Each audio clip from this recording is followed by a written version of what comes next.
Welcome back to day 2.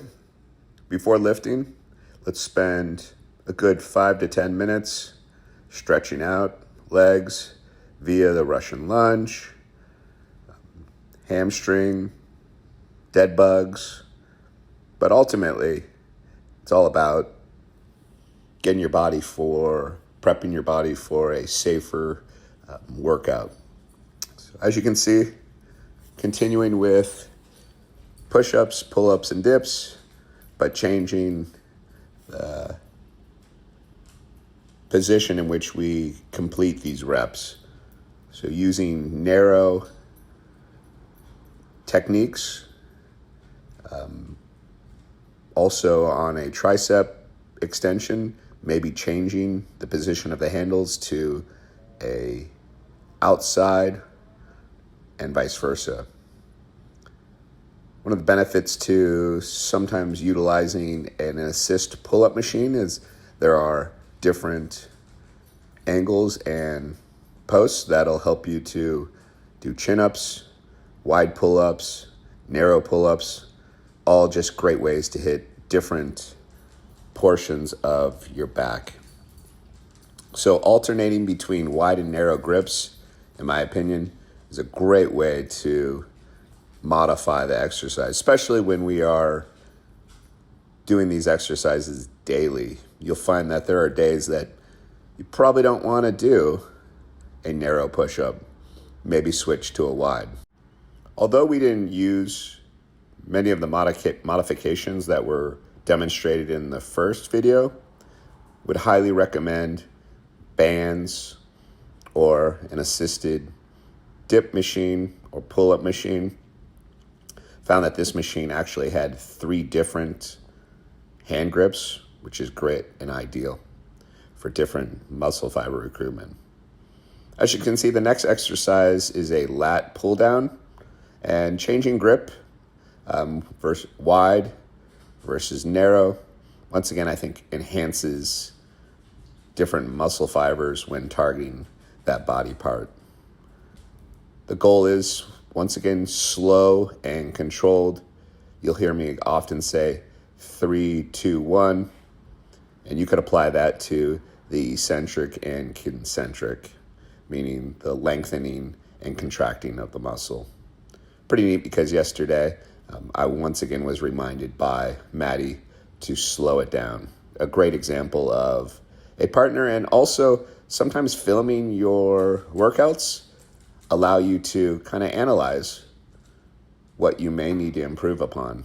I think one of the real huge benefits is being aware of what you can improve upon and ensuring that when you're doing these exercises, they're intentful and effective.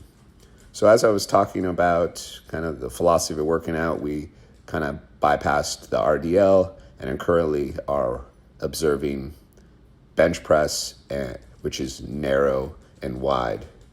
You'll see that McKenna switched her grip here, targeting the chest. A narrow bench press is more tricep dominated. In my opinion, if you're going to do 2 to 3 sets, maybe 1 narrow, 2 wide, or vice versa. After the bench press, we went to a skull crusher. Love skull crushers. Also like supersetting by doing push-ups right after or immediately after the exercise. There are a variety of hip thrust and hamstring exercises. See, McKenna's demonstrating really leaning forward, 3, 2, 1, nice and slow and controlled. We'd like to see possibly a tad slower. Now, we talked about stretching a muscle, and you can see from my positioning, by kind of leaning back, I've already created a stretched position with my bicep, and then you load that stretched muscle with weight, and it's only going to enhance the stress, the stimuli that you are applying with that weight. So slow negatives, such as letting it letting it slowly bend down and straighten out, and then contracting at the top. These are great tips that, once again, if we apply to every exercise, you'll just get a more effective interaction with the weight. And you'll hear the phrase mind-muscle connection, which we'll say a lot. And it takes a little while. The first couple weeks, sadly, sometimes you're doing exercises and you just don't feel the interaction of the muscle. Maybe go lighter and really try to connect with that weight. Although we did not record the Stairmaster or incline treadmill today, in my opinion, that is essential every single day. Skipping an exercise because you're not feeling it is totally acceptable, but too many people, I would say 90% of all the gym bros, at the end of the day, skip those stairs and treadmill. If you find yourself wanting to do that, maybe you put the stairs and the treadmill at the beginning. So I think that pretty much wraps up day number 2. Thank you for allowing us to guide you in this process, and hopefully you'll enjoy some of the footage and interactions of this competition or transformation. Have a good day, guys.